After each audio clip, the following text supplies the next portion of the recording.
각 가정에서 온라인으로 예배에 참석하시는 우리 모든 성도님들 동일한 은혜가 하나님께로부터 함께 하시기를 간절히 구합니다. 시기적으로 추석을 앞두고 있기 때문에 과연 이제 방역 수칙 2단계를 완화시키지는 않을 것 같다, 이런 내용이 오늘 아침에 예측되고 있는 뉴스입니다. 우리의 인생의 그 행복, 좋고 나쁨이 이런 환경에 달려 있는 것이라면은 우리는 하루에도 12번씩 좋았다가 슬펐다가 분노했다가 정말 누가 보더라도 미치광이 같은 모습일 거예요. 웃었다가 울었다가 그럴 수밖에 없는 상황이에요. 자기 인생에 충실하면 충실할수록, 어떤 사람들은 보면 자기 인생에게도 충실하지 않죠. 자기에게도 함부로 대하고, 그래서 누가 때려도 웃고 이런 사람들도 있습니다. 그것이 아니라 정말 자기 인생을 소중히 여기며 정말 행복을 추구하는 사람이라면은 이 세상의 환경에다가 행복을 맡겨둘 것 같으면은 하루에도 12번도 울었다 웃었다 해야 될 거예요.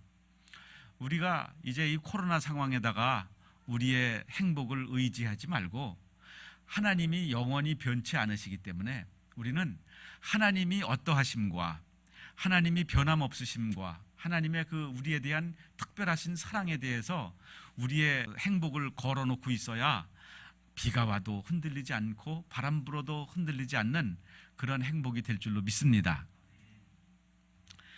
행복을 돈에다가 걸고 있는 사람, 행복을 젊음에다가 걸고 있는 사람, 어떤 외국인 손님이 우리 집에 한번 오셨던 적이 있었는데 그분이 한 50대 중반 됐어요. 그래서 제가 그분을 elderly people like you라고 한번 표현을 했어요. 당신처럼 연세가 드신 분들은 이렇게 이제 이야기를 한 거예요. 그랬더니 그것에 대해서 굉장히 그 기분의 그 황당함을 느끼시더라고요. 그런 말을 영어권 사람들은 잘 안 쓴다는 거예요. 영어인데 영어권 사람들이 안 쓰면 누가 쓰겠어요? 그러니까 나이를 먹는 거에 대해서 지나치게 민감한 사람들이 있어. 막 동안 소리 들으면은 거기에 행복이 달려 있는 것처럼 막 세상 다 얻은 것처럼 좋아하고, 노안이라 그러면은 굉장히 불쾌하고, 노인은 노안이래죠. 백발은 노인의 면류관이라 그랬는데 노인이 노인의 모습을 갖추는 것은 좋은 것입니다. 우리의 행복이 우리의 어떤 외적인 것에 달려 있다고 생각을 한다면은 우리는 더 이상 행복하지 않은 단계까지 이르러서 생을 마감하게 될 거예요. 그런데 정말 주님과 함께하는 것이 행복이다라는 생각을 가지고 있다면은 정말 인생을 계속 오르막길을 행복의 그 최고점을 향하여 가다가 정말 얼마나 주님이 좋으면은 이제 같이 이제 살으려고, 주님과 같이 가려고 천국으로 이전할까. 그 죽음의 순간이 성도에게 있어서는 행복의 최고점이 될 줄로 믿습니다. 그렇게 생애의 모든 순간순간이 나는 어제보다 오늘이 더 행복하다. 왜? 주님과 더 동행하고 있으니까. 나는 작년보다 올해가 더 좋고 내년이 더 좋을 것이다. 왜? 환경은 더 나빠질지 모르지만 하나님이 나와 함께 하시고 내가 하나님과 함께하고 그리스도와 함께 행복한 삶을 사는 것에 있어서는 앞으로 더 성장할 테니까, 이런 생각을 가지고 사는 것. 우리의 행복을 환경에다가 의지하지 말고 주님께 의지하시기를 바랍니다. 학생들 같은 경우에는 성적이 좀 올라가면은 존재감이 좀 올라간 것 같다가 성적이 좀 떨어지면은 나는 이 세상에 살 이유가 없어진 것처럼 옥상을 배회한다든가, 이것은 아주 어리석은 신앙인 것입니다. 오늘 말씀의 5절서부터 말씀해 보면 허물로 죽은 우리를 그리스도와 함께 살리셨고, 그리고 또 함께 일으키셨고, 그리고 그리스도 예수 안에서 함께 하늘에 앉히셨다고 하는 구원의 세 단계에 대하여 말씀하신 후에 오늘 본문에 주로 다루려고 하는 것은 7절인데, 이는 이라고 하는 것은 영어 접속사로 말하면 for예요. for. 왜냐하면 이라는 뜻입니다. 왜냐하면 앞에 그 3단계, 너희를 살리셨고 일으키셨고 하늘에 앉히셨다. 왜냐하면 이라는 말이에요. 이는 이라는 말은 그리스도 예수 안에서 우리에게 자비하심으로써 그 은혜의 지극히 풍성함을 오는 여러 세대에 나타내려 하심이라. 이것도 말이 좀 길어서 이것에 대해서 오늘 말씀을 좀 깊이 살펴보려고 하는 것입니다. 우리를 그렇게 세 단계 살리셨고 일으키셨고 하늘에 앉히셨어. 이 세 단계는 우리에게 감당할 수 없는 축복이라고 하는 거, 그거 분명하죠? 죽었는데 살리셨다는 거야. 2장 1절에 보세요. 그는 허물과 죄로 죽었던 너희를 살리셨도다. 5절에서 그것을 반복해서 허물로 죽은 우리를 살리셨다니, 이것보다 더 좋은 일이 어디 있어? 죽은 자를 살린 것만큼 좋은 일이 어디 있어? 축복이죠. 우리를 또 함께 일으키셨고 그리고 함께 하늘에 앉히셨다. 그래서 우리의 지금 사는 현 주소는 육적으로는 이 세상, 정말 힘든 세상에 살고 있지만 우리의 영적인 현 주소는 하나님의 보좌 우편에 앉아 계신 예수 그리스도와 함께 거기에 앉아 있다고 하는 것이니 우리가 얼마나 대단한 존재라고 하는 거예요. 그런데 우리에게 이 놀라운 축복을 베풀어 주신 이유는, 그래서 7절은 이는, 그 이유는 뭐냐면은 뒤에 가서 그리스도 예수 안에서 우리에게 자비하심으로써 그 은혜의 지극히 풍성함을, 하나님의 그 풍성하신 은혜를 앞으로 오는 여러 세대, 후손들의 후손들의 후손들에게 이르기까지 하나님의 그 지극히 풍성한 은혜를 나타내기 위한 것이다. 왜 그렇게 됐을까? 사람들이 이제 들을 거 아니에요.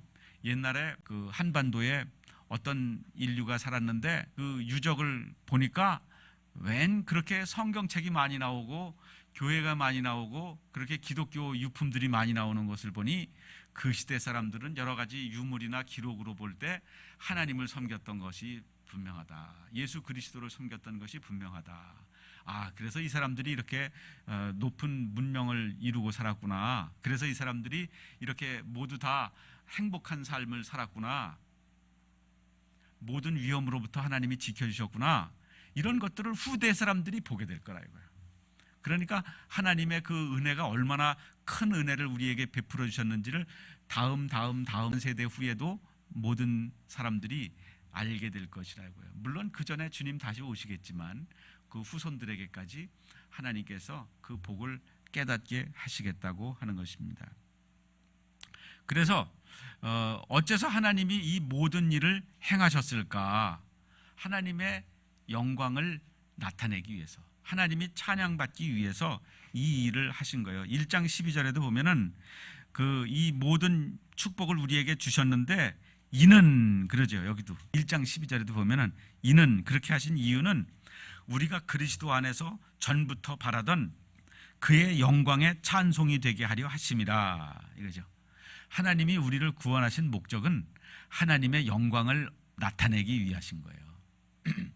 우리는 구원도 그렇고 신앙생활도 그렇고 우리의 생활의 모든 것들이 나 중심이 되기가 쉬워요. 그런데 에베소서의 주어는 다 하나님이에요. 에베소서에 수많은 진술과 서술이 나오는데 그 말의 주어가 결국 하나님이라고 하는 것을 알 수 있어요. 2장 1절에도 그는 하나님이에요.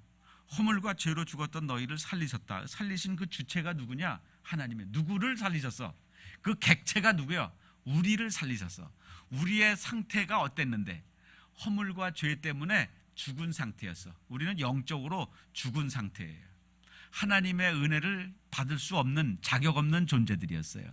이제 죽으면은 영원히 지옥에 갈 신세가 되어 있는 사람들이었어요. 그런데 우리를 살리셨어요. 누가? 하나님이. 그러니까 에베소서를 면밀하게 읽어보세요. 주어는 하나님이에요. 우리가 아니고요. 우리는 모든 게 나 중심이잖아요. 그래서 구원도 나 중심으로만 생각해요. 그래, 1번 그 중간에 에베소서의 주어는 하나님이다. 인간 중심의 구원관과 하나님 중심의 구원관이 있다. 구원을 바라보더라도 그저 구원이 내 죄 사함 받았네, 나 영생을 얻었네, 나 이제 문제 해결 받았네, 내 기도가 응답되었네, 그리고 내가 기분이 좋아졌네. 우리가 필요로 하는 거, 우리가 원하는 거, 우리가 관심을 두는 거, 이것이 이루어진 사건이 구원 사건이라고 생각하기가 쉬워요. 그런데 오늘 7절 말씀에서 분명히 말씀하시는 것은 이는 하나님의 영광을 나타내려고 일하신 것이다. 그 세 단계. 죽은 거 살리시고 일으키시고 하나님 보좌 우편에 앉히시고, 근데 이거는 우리는 자꾸 우리 중심으로만 생각해서, 물론 그것도 있지요. 내 죄 사함 받았네, 나 해방되었네, 나 영생 얻었네, 하나님의 자녀가 되었네, 수지 맞았네, 행복해졌네, 내가 원하는 거 문제가 해결되었네, 이 단계도 있지요. 그런데 이건 유치원 수준의 구원이라 이거예요. 구원의 궁극적인 최종 종착지는 뭐냐? 1장 12절에도 그렇고 2장 7절에도 그렇고 하나님의 영광을 나타내기 위한 것이다. 이 사실을 우리가 굳게 믿고 이것을 깨달아야 신앙이 한 단계 올라서는 것인 줄로 믿으시기 바랍니다. 왜? 말씀에 그렇게 기록되어 있으니까. 에베소서 전체의 모든 행위에 대한 진술이 주어가 내가 아니고 내가 무슨 자격을 얻었더니 이런 일을 다 얻게 되었네, 그게 아니고 하나님이 자격 없는 자에게 무조건적으로 베풀어 주신 은혜라고 하는 것을 분명하게 에베소서는 1장에서부터 6장까지 이야기하고 있어요. 물론 에베소서는 뒤에 가면서 우리의 행복에 대한 것과 우리의 기쁨에 대한 것과 우리의 복지에 관한 것들에 대하여 하나님이 많이 베풀어 주셨다고 하는 것을 이야기하고 있지만 그게 주제인 것은 아니라 이거죠. 그건 다 부수적인 것들이고 가정의 행복이고 자녀와의 관계고 이런 모든 것들은 부수적인 거고, 그거는 오히려 그리스도와 교회와의 관계를 설명하기 위한 것이라고 뒤에서 이야기합니다. 그러니까 분명하게 따라서 해보시기 바랍니다. 까만 글씨로 1번에 밑에 까만 글씨로 써 있는 거, 에베소서의 주어는 하나님이다. 내가 아니고 나는 하나님이 그렇게 행하신 일들의 혜택을 받은 자예요. 우리는 그 모든 하나님이 놀라우신 하늘에 속한 모든 신령한 복과 지혜와 계시의 영을 주시고 이런 모든 일들을 통해서 우리에게 이루어 주신 일들의 혜택을 받은 것입니다. 그래서 1장 17절에도 보면은 영광의 아버지께서 지혜와 계시의 영을 너희에게 주셔서 뭘 하려고 하는 것이냐면은 하나님을 알게 하시는 것이라고 말씀해요. 참고 구절 맨 밑에도 보면은 요한복음 17장 3절이 있죠. 영생은 곧 하나님을 아는 것이고 그리고 예수 그리스도를 아는 것이다, 이거예요. 영생은 곧 유일하신 참 하나님을 아는 것이고 그의 보내신 자 곧 예수 그리스도를 아는 것이다. 영생을 이렇게 정의해요. 영생은 하나님을 아는 것입니다. 결혼은 무엇입니까? 결혼은 남자를 만나고 여자를 만나서 자식 낳고 사는 게 결혼입니까? 그 사람과 좋은 데 놀러 다니고 맛있는 거 먹으러 다니는 게 결혼입니까? 결혼은 서로를 알아가는 거죠. 상대방을 그저 나의 필요에 맞는 존재로 이용하는 것이 아니라, 아, 이 사람 돈 잘 벌어오는구나, 아, 이 사람 예쁘게 생겼구나, 나의 필요를 충족시켜주는 나의 액세서리로 삼는, 그것이 결혼이 아니고 인격 대 인격이 만나서 서로를 알아가는 거죠. 그래서 서로를 알면 어떻게? 서로를 알면 서로를 위해 줄 수 있지요. 그래서 같이 있는 거, 함께 있는 시간이 길어지면 길어질수록 좋은 거 아니에요. 빨리 죽으라고 그러는 거 아니잖아. 결혼은 서로를 알아가는 것이 결혼입니다. 부모와 자식은 그게 그래도 꽤 잘 되는데 부부 사이에는 그게 잘 안 되는 경우도 많이 있어요. 부모와의 자녀 관계도 사실은 사춘기 지나면서 몸은 같은 집에 살지만 정서적으로는 이별하는 경우가 굉장히 많아요. 행복한 가족은 서로를 알아가는 거예요. 서로의 무엇을 알까? 서로의 필요를 아는 거 아니겠어요? 저희 집은 그 참샘 약수터 물을 먹습니다. 그런데 누군가는 물을 떠와야 되잖아요. 근데 그 물을 떠오는 거는 뭐예요? 자기가 먹을 만큼 떠오면은 1리터짜리 한 2개만 떠오면은 일주일 먹겠네. 그런데 누군가는 20리터짜리 낑낑 메고 들고 와야 돼. 그거 운동 삼아서 가는 거예요. 그거 들고 오는 것도 운동이라고. 어제 보니까 물이 떨어졌었는데 물이 그득 차 있어요. 그래서 제가 아침에 기현이 방에 가가지고 아직 잠이 덜 깬 상태인데 어제 물 떠왔어? 그랬더니 네, 그러는 거예요. 가족의 필요를 나름 자기 능력껏 채우려고 하는 그게 참 얼마나 기분이 좋은지, 그물 없으면은 나는 쿠팡에다가 주문하면은 득달같이 2리터짜리 물병 얼마든지 내가 싼 값에 그것도 내 힘 안 들이고 갖다 먹을 수 있는데, 그거 서로 그것을 필요를 채워줄 수 있는 관계가 됐다고 하는 거, 이게 참 얼마나 그거 별거 아닌데 값으로 치면 그까짓 거 얼마나 되겠어. 그런데 그 행복, 누군가가 가족이 나의 필요를 눈여겨보고 있고 서로의 행복을 위해서 그것을 공급하고 있고 그 능력이 있다고 하는 거, 거기까지 생각이 미쳤다고 하는 거, 그게 얼마나 기분 좋은지, 그게 아침에 기분 좋게 시작된 거죠. 하나님을 안다는 것이 무엇일까요? 배우자를 안다는 게 무엇일까요? 그 사람의 인간적인 스펙을 아는 것이 아니고 그 사람의 성품과 그 사람의 약점과 강점과 필요와 그리고 나에게 기대하는 것과 그리고 그가 소중하게 생각하는 것들을 아는 거죠. 그래서 그것에 대해서 내가 조금이라도 도와줄 수 있으면 도와주고 격려해 줄 수 있으면 격려해 주고, 그래서 그 사람의 존재 가치가 최고로 나타낼 수 있도록 최고의 성적을 찍을 수 있도록 매일매일 뒤에서 마치 쇼트트랙 그 다음 주자의 엉덩이를 힘껏 밀어주는 것처럼, 그러면서 조용히 트랙에서 사라지잖아요. 힘껏 밀어주고 자기는 조용히 트랙에서 사라지는 그런 모습처럼, 우리가 주님을 알고 하나님을 안다고 하는 것은 마태복음 6장 33절에서 말씀하는 것처럼 너희는 먼저 그의 나라와 그의 의를 구하라. 그리하면 이 모든 것을 더하시리라. 이것이 주님의 약속의 말씀인데, 이 약속 말씀 하나만 붙들어도 인생의 어떤 좌우명이든 어떤 가훈이든 다 될 수 있는 거예요. 어떤 성공 철학이든 그거 가지고 안 될 게 어디 있겠어요. 이 모든 것을 더해 주겠다는데, 그런데 하나님이 요구하시는 것은 뭐예요? 너희는 먼저라고 하는 것, 먼저 하나님을 생각하라고 하는 것. 하나님이 우리에게서 받으신 것과 우리가 하나님으로부터 받은 것을 저울에 놓고 비교해 보자면 어떤 쪽이 더 무거울까요? 우리가 받은 게 더 많을까? 하나님이 우리에게서부터 받으신 게 더 많을까? 우리가 억만 배 더 많지 않겠어요? 하나님은 우리에게 원하시는 건 뭐냐? 나를 좀 알아라 이거예요.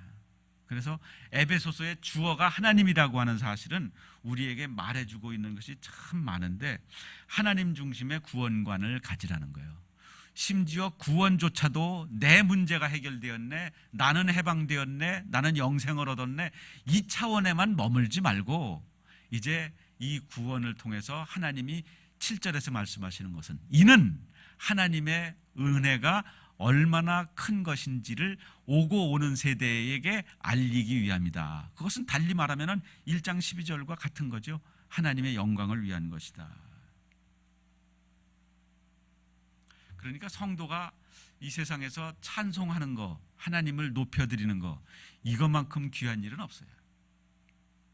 근데 찬송이 자꾸 요즘은 타락해가지고 무슨 뭐 신세 타령하는 것 같은 노래에 비슷해지고 막 자기 감성을 노래하고 뭐 이런 것들이 많이 있지만, 정말 본질 그대로 그 가사 그대로 나의 삶이 동의할 수 있고 아멘할 수 있는 그런 것들을 내가 짧은 한 소절이라도 하나님 앞에 올려드릴 수 있다면, 하나님이 우리를 창조하시고 그 수고롭게 구원하신 그 은혜로우심의 그 수고가 다 보답된다는 거예요. 하나님은, 야, 내가 너를 위하여 독생자 예수 그리스도를 희생시킨 거가 하나도 안 아깝다, 이렇게 말씀하실 수 있는 그런 인생들이 다 되시기를 바랍니다.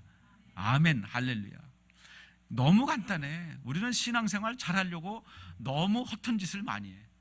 신앙생활 잘하려고 허튼 짓을 많이 한다고. 왜 신앙생활을 그렇게 하려고 그래? 신앙생활을 그저 하나님이 원하시는 것은 우리가 하나님의 찬송이 되는 거라는데, 그거는 다 제쳐놓고 다른 거 많이 하려고 그러지 마세요. 인간 중심의 구원관입니다. 거기에서 벗어나서 하나님 중심의 구원관을 가지시기 바랍니다. 인간 중심의 구원관이 인생의 모든 불행의 원인이에요. 예수님 당시에 바리새인들 신앙생활 세상에서 제일 열심히 하던 사람들이에요. 일주일에 2번씩 금식하고 심지어 양념에서도 국에다가 넣는 소금에서도 이만큼 떠가지고 10분의 1을 따로 떼어놓고 깨소금 넣다가 또 10분의 1 떼어놓고 그거 모아가지고 11조 하는 사람들이니 얼마나 지독한 신자들이에요. 그런데 예수님에게 칼을 겨누고 바리새인들이 바로 바울을 죽인 사람들이고 예수를 죽인 사람들이잖아요. 그래서 하나님이 지혜와 계시의 영을 주신 그 목적은 하나님을 알게 하시는 것인데, 우리가 하나님을 아는 일에 더욱더 힘써도 아무리 힘써도 지나침이 없다 하는 것입니다. 인간의 불행의 원인은 결국 자기중심으로 모든 것을 바라보는 것입니다. 하나님이 나를 어디에 두기를 원하시나, 하나님이 나를 통해서 무슨 일을 하기를 원하시나. 그런데 우리는 생각하는 게 내 기분에 안 내킨다는 거예요. 내 기분에, 내 수준에 안 맞는다는 거예요. 나는 기쁘지 않다는 거예요. 그러니까 내가 신이지, 내가. 이건 인간 중심의 구원관입니다. 자기 분위기, 자기 감정, 나의 조건에 안 맞는다는 거예요. 그게 아니에요. 하나님이 나를 여기서 쓰기를 원하시나, 여기서 쓰기를 원하시나, 이 일을 하기를 원하시나, 하나님이 나에게 부탁하고자 하는 일이 무엇인가? 그러면 그것을 하나님 앞에 자기의 감정, 자존심 관계없이, 이게 뭐 사람 위해서 하자는 거 아니니까 하나님께 드려질 수 있다면, 하나님을 알아가는 일에 더 쓰임받을 수 있다면 그것은 가장 하나님의 기쁘심이 되는 것입니다. 마귀의 목적은 단지 아담과 하와에게 과일 하나 먹이려고 하는 게 마귀의 목적이 아니에요. 마귀의 목적은 아담과 하와 타락시키는 게 목적이 아니에요. 마귀의 목적은 에덴 동산을 자기 것으로 삼으려고 하는 게 목적이 아니에요. 지금 제가 이야기하는 것은 조금씩 범위가 넓어지고 있는 것입니다. 마귀의 목적은 아담과 하와 한 가족, 한 부부 멸망시키는 게 목적이 아니에요. 그걸 통해서 온 인류를 멸망시키는 게 목적이 아니에요. 말이 이제 이상해지죠. 그걸 통해서 하나님의 영광을 내동댕이 쳐보려고 그러는 거예요. 그걸 통해서 궁극적으로는 하나님의 영광에 흠집을 내려고 그러는 거예요. 그러니까 마귀는 나 개인에게는 관심이 없어요. 마귀의 관심은 나를 지렛대 삼아가지고, 갈릴레이가 그랬다며요. 우주 한복판에다가 그 지렛대를 걸칠 점을 하나만 만들어 달라. 그러면 내가 지구도 들어올릴 수 있다. 그렇게 말했다 그러잖아요. 마귀는 나 하나 타락시키는 거에 관심 없어요. 그런데 그것이 하나님의 영광을 가로챌 지렛대가 될 수 있으니까 나를 타락시키려고 그러는 거예요. 그거 과일 하나 그거 충분한 게 무슨 대단한 일이에요. 아무것도 아니지. 하나님이 나 그거 없어도 살아, 그러실 것 같죠? 안 그래요. 하나님은 그 아주 작은 과일 하나지만 그것은 아담과 맺으신 그 언약이 깨진 것을 상징하는 것이기 때문에 그거 하나면은 충분하다는 거예요. 마귀는 이 선악과 하나면은 충분하다 이거예요. 두 개도 먹지 말고 요 하나만 먹어라. 먹는 신용만 해라. 한 입만 딱 먹어라. 그거 다 먹었을까? 다 먹었지 않아도 돼. 한 입만 먹었어도 하나님의 영광을 가로채기에 충분해. 그래서 인류의 비극이 시작된 거 아니에요. 하나님은 나 한 사람이 이 지구상의 모든 인류라 할지라도 그 독생자를 희생시켜서 구원하셨을 것이 분명해. 그런데 마귀는 나 하나에게는 어떤 투자도 하지 않아. 마귀는, 하나님은 나 하나를 위해서 독생자 예수 그리스도를 투자하시는데 마귀는 나를 이용해 먹을 뿐이야. 무엇을 위한? 하나님의 영광을 가로채기 위한. 그만큼 1장 12절과 2장 7절 말씀은 하나님의 영광을 강조하고 있는 것입니다. 구원은 이제 여기서 끝나는 것이 아니고 우리 개인들이 이제 주관적인 상태와 감정과 분위기에 충실한 그것에 도움이 되는 사건이 아니고, 결국에 가서 하나님이 목적하시는 것은 나 개인을 구원하신 목적과 여러분들을 구원하신 목적과, 그리고 우리를 한 교회로 주님의 몸된 교회라고 연결시켜 하나의 교회라고 하는 실체로 만들어 놓으신 그 목적 자체가 결국은 개인을 구원한 것이나 집단을 구원한 것이나 결국은 하나님의 영광을 얻기 위하신 것이다. 그래서 7절 말씀에 이는 그리스도 예수 안에서 우리에게 자비하심으로써, 여기서 우리에게라고 하는 것은 결국 우리는 교회죠. 성도가 둘만 모이면 교회예요. 마태복음 18장에서 두세 사람이 내 이름으로 모인 곳엔 나도 너희들과 함께 하겠다. 그러니까 그건 길게 말해서도 그것은 두 글자로 요약할 수 있는 교회이지요. 우리에게 자비하심으로써 하나님은 교회를 통해서 오고 오는 세대에 하나님의 영광을 나타내기를 원하셔요. 참 좀 어떻게 여러분들이 생각하실지 모르겠지만 하나님은 교회를 포기하신 적은 없어요. 중세교회가 그렇게 타락했는데도 교회라고 하는 실체 자체는 하나님이 또 결국 루터나 칼빈이나 이런 개혁자들을 통해서 결국은 또 그런 조직을 만드셔요. 교회는 포기하지 않으셔요. 그들의 썩어빠진 교리를 버리셨지, 그 행위에 대한 하나님을 위한다고 하는 그 잘못된 번지수를 향한 그 행위를 버리셨지, 전통을 버리셨지, 교회라고 하는 그 조직 실체는 버리지 않으셨어요. 이제 교회를 운영해 가시는 방식은 많이 바꾸셨지만 하나님은 그래서 7절 말씀에 그리스도 예수 안에서 우리에게 자비하심으로써 하나님은 교회에게 자비하시고 교회에게 사랑을 베푸시고 그 교회를 통해서 은혜의 지극히 풍성함을 오고 오는 여러 세대에 나타내기를 원하십니다. 이것이 어디에서 이루어지느냐? 그리스도 예수 안에서 이루어져요. 그러면 하나님의 은혜와 지극히 풍성함을 우리가 어떻게 이해할 수 있을까? 하나님의 은혜를 우리가 마치 찬송가 304장처럼 그 크신 하나님의 사랑 말로 다 형용 못하네, 어떻게 다 그것을 잴 수 있을까? 측정 불가하지요. 그러나 이과적으로는 측정이 불가하더라도 문과적으로는 측정할 수 있는 길이 있죠. 그것은 하나님이 하신 일이 무엇이며 예수 그리스도가 하신 일이 무엇인가, 이것을 보면 두 가지로 요약할 수 있어요. 하나님이 하신 일은 뭐예요? 정말 쓰레기장 같은 이 세상을 구원하기 위하여, 쓰레기의 일부분인 인류를 구원하기 위하여 그 가장 존귀하신 이 독생자 예수 그리스도를 보내셨다고 하는 사실, 측정되지요. 그 정도로 사랑하셨어요. 그만큼 커요. 측정이 되지요. 그럼 예수님은 뭐 하셨냐? 빌립보서 2장 5절서부터 말씀 보면은 그는 본체 하나님의 본체이시지만 자기를 비워서 종의 모습으로 오셨다고 하는 거. 그러니까 하나님이 하신 일은 독생자를 보내신 거. 예수 그리스도는 아멘 할렐루야 하고 오셔서 자기를 비워 종의 모습으로 우리를 위하여 자기 몸 찢기셔서 구원하셨다고 하는 거. 아하. 이것이 우리가 바닷물을 계량할 수 없는 것처럼 하나님의 그 은혜를 계량할 수 없지만 하나님이 하신 일과 예수 그리스도 하신 일을 보면 그것을 측량할 수가 있습니다. 끝으로 세 번째 말씀, 우리에게 자비하심으로써, 이것은 교회를 말씀드리는 거라고 그랬죠.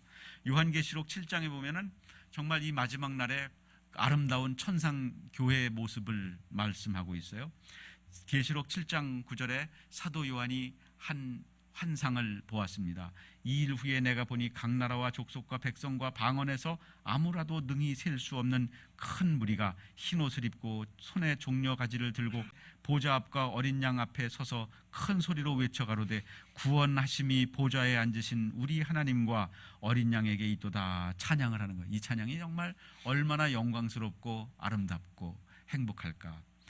모든 천사가 보좌와 장로들과 네 생물의 주위에 섰다가 보좌 앞에 엎드려 얼굴을 대고 하나님께 경배하여 가로되, 천사들이 찬양하는 거예요.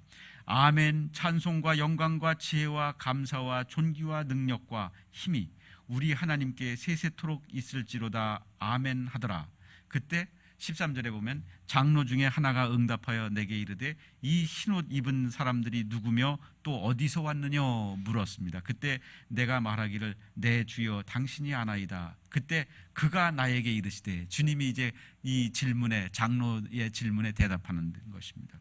이는 큰 환난에서 나오는 자들인데 어린 양의 피에 그 옷을 씻어 희게 하였느니라.